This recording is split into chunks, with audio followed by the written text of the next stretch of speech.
प्रिय विद्यार्थियों, हम भारतीय प्रशासनिक व्यवस्था की चर्चा कर रहे थे, जिसमें हम ब्रिटिश कालीन प्रशासनिक व्यवस्था में 1858 ईस्वी के पश्चात क्या परिवर्तन हुए, इनके बारे में विस्तार से पूर्व में चर्चा कर रहे थे।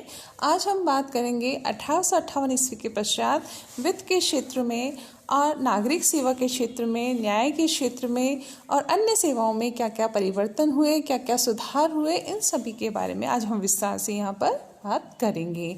ब्रिटिश सरकार ने भारत में अपनी आर्थिक स्थिति सुधारने के लिए अनेक कार्य किए।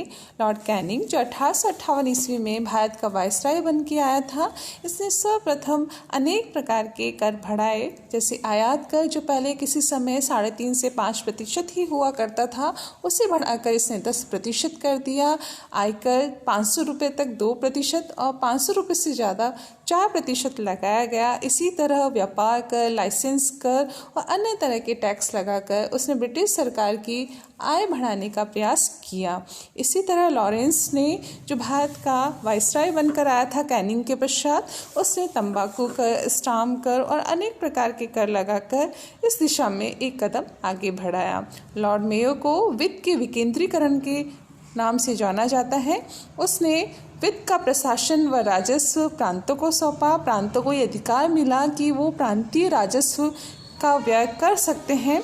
इसी दिशा में लॉर्ड लिटन ने प्रांतों के आय के स्रोत बढ़ाते हुए उन्हें भूमि कर, चुंगी कर, स्टाम्प कानून और अन्य प्रकार के कर वसूल करने का अधिकार सौंपा। लॉर्ड रिपन ने, जो लिटन के पश्चात भारत का वायसराय बनकर आया था, उसने अपने वित्त सचिव वैरिंग की सहायता से वित्तीय नीति का विकास कर उसे स्थायित्व प्रदान किया और 1882 के अधिनियम के माध्यम से उसने आय के स्रोतों को 3 भागों में बांटा। एक केंद्रीय कर, एक प्रांतीय कर और तीसरा था विभक्त कर।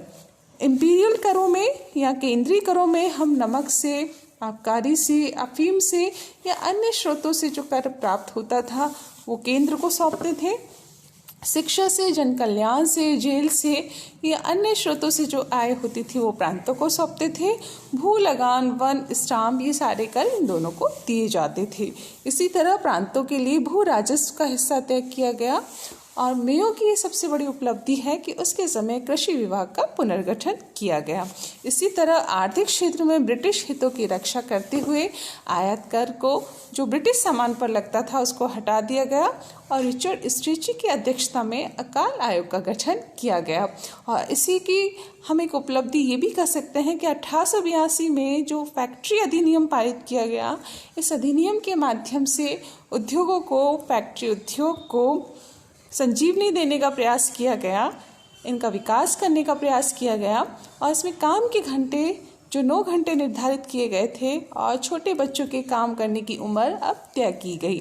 इसी तरह लॉर्ड कर्जन, जो अपनी आर्थिक नीतियों और वित्तीय नीतियों के नाम से जाना जाता है, इसने वित्तीय विकेंद्रीकरण को स्थायित्व प्रदान किया। और 1899 का जो अधिनियम है, इस अधिनियम के माध्यम से उसने इंग्लैंड की जो मुद्रा थी पौंड, उसको भारतीय मुद्रा घोषित करते हुए इसको भारत में एक रक्षित कोष के रूप में इसको स्थापित किया।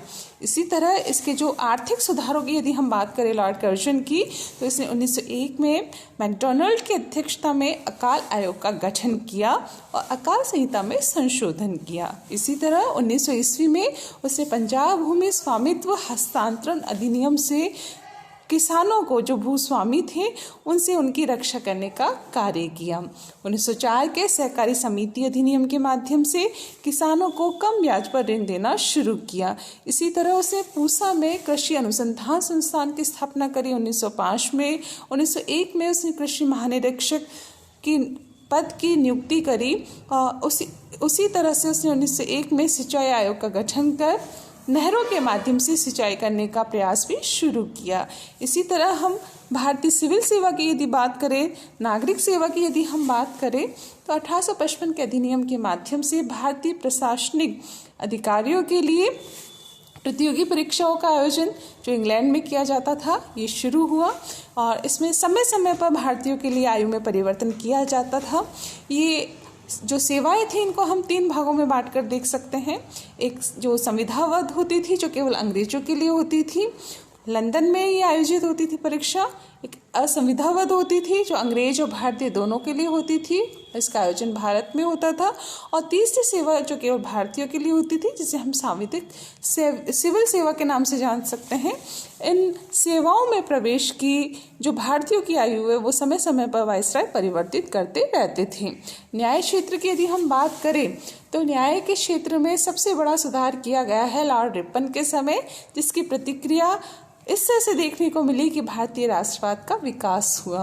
न्याय क्षेत्र में प्रजातीय विवेक की नीति अपनाई गई थी।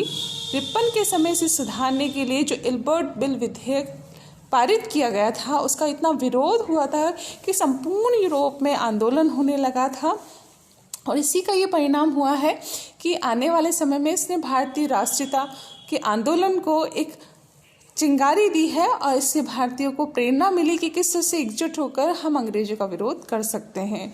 लॉर्ड रिपन ने इल्बर्ट बिल विधेयक के माध्यम से भारतीय सेशन जजों को यह अधिकार दिया था कि वो यूरोपीय अपराधियों का भी जो होता है अभियोग उसको सुन सकते हैं। भारतीयों को पहली बार ये अधिकार मिल रहा था कि वो अंग्रेजों के खिलाफ न्यायाधीश के रूप में अपना कार्य कर सकते हैं, जिसका यूरोप वासियों ने इतना विरोध किया कि वो बिल तोड़ मरोड़ कर अपने संशोधन के साथ प्रस्तुत हुआ और अपने मूल भावनाओं को उसने खो दिया। इसी के कारण लॉर्ड रिपन भारत से त्यागपत्र देकर वापस इंग्लैंड चले गए थे। जो भी है, लॉर्ड लिटन जो भारत का गवर्नर वायसराय बनकर आया था, ये 1876 से 1880 ईस्वी तक भारत का वायसराय रहा था और ये बहुत ही उदारवादी प्रतिक्रियावादी था, अनुदारवादी था और इसने भारत को और भारतीयों को हमेशा से ही घृणा की दृष्टि से देखा था। वो ये नहीं चाहता था कि भारतीयों को आगे बढ़ने का अवसर मिले। इसलिए इसके समय जो कुछ अधिनियम बने हैं, जैसे आर्म्स एक्ट है 1878 का, वर्नाक्यूलर प्रेस एक्ट है, इनके माध्यम से उसने भारतीयों के हितों पर कुठाराघात किया। 1878 का जो आर्म्स एक्ट है, शस्त्र अधिनियम है, इसके माध्यम से उसने भारतीयों पर शस्त्र रखने पर प्रतिबंध लगा दिया। और दूसरा जो था 1878 का वर्नाक्यूलर प्रेस एक्ट, इसके माध्यम से उसने भारतीय समाचार पत्रों पर, भारतीय भाषाओं के जो समाचार पत्र थे उस पर उसने अंकुश लगाया। पूरी तरह से ये भारतीय प्रेस की, भारतीय समाचार पत्रों की आत्मा पर प्रहार किया गया था, जिसको लॉर्ड रिपन ने 1882 में समाप्त किया था। इसी तरह लॉर्ड लिटन ने अपने समय 1877 में, जब दक्षिण भारत में भयंकर अकाल पड़ा हुआ था, ऐसी स्थिति में भी उसने दिल्ली में शाही दरबार का आयोजन किया और महारानी विक्टोरिया को केसरी हिंद की उपाधि प्रदान की। इसी तरह उसने लगभग 80 लाख पाउंड की सहायता राशि ब्रिटिश सरकार को भेजी, जिस राशि की भारत को अकाल के समय सबसे ज़्यादा ज़रूरत थी। उस राशि को ब्रिटेन भेजकर लॉर्ड लिटन ने यह साबित कर दिया कि वो भारतीयों के प्रति कितना अनुदारवादी है।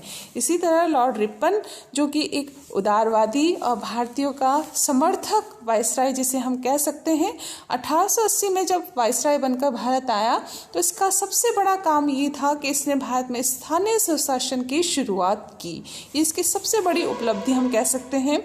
और इसने प्रतिक्रियावादी आर्म्स एक्ट को और वर्नाक्यूलर प्रेस एक्ट को 1882 ईस्वी में समाप्त करके भारतीयों में लोकप्रियता हासिल की। इसी तरह लॉर्ड रिपन ने ब्रिटिश सर्वोच्चता की स्थापना की। उसके अनुसार उसने 1881 ईस्वी में मैसूर, बड़ौदा आदि राज्यों को पुनः लौटाकर उन पर ब्रिटिश सत्ता की सर्वोच्चता स्थापित की। लॉर्ड रिपन के पश्चात लॉर्ड कर्जन, जो भारत में अनुदारवादी वायसराय था, ये भी ब्रिटिश सरकार का समर्थक था और ये चाहता था कि ब्रिटिश साम्राज्य दृढ़ता से भारत में स्थापित हो। इसने भी भारत में कुछ सुधार किए। इसने रेलवे बोर्ड का गठन किया, रेल लाइनों का विस्तार किया। इसने एंड्रयू फ्रेजर की अध्यक्षता में पुलिस आयोग का गठन करके भारत में पुलिस व्यवस्था में सुधार करने का प्रयास किया। इसी तरह प्रांतीय पुलिस जो भारतीयों से बनाई जाती थी, इस व्यवस्था में उसने सुधार किया। 1900 ईस्वी में कलकत्ता निगम अधिनियम के माध्यम से इसने स्वायत्त संस्थाओं का विकास करने का प्रयास किया।